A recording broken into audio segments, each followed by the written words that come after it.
Do you ever have days without music? This is a fun one. It reminds me of a masterclass I once attended in Holland.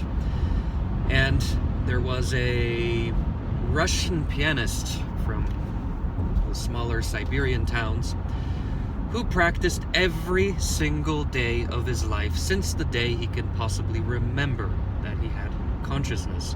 And he once asked me this very question: have you ever had a day without music? And it's a very difficult question because music can grab us while we're waiting for a tram or I mean, it's hard to avoid music today. Your smartphone has some kind of musical element, the beeping of everyday life. That's music, but the actual practicing of music can also take place without a piano. One can sometimes wake up in the middle of the night and come up with a great fingering option or pedaling.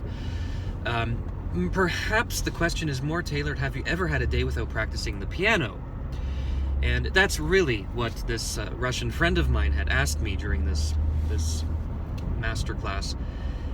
And I kind of laughed at it because I had a very traditional North American upbringing. Well, hell yeah, I had many days without music. I was out on the streets playing hockey, and I loved it.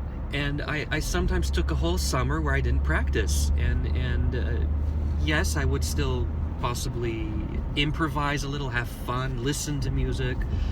But most certainly there were many breaks.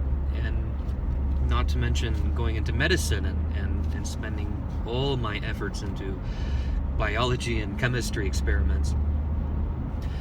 However, music, as Rachmaninoff said it years ago, when he was still alive, of course, is that there is enough music for a lifetime, but a lifetime is not enough for music.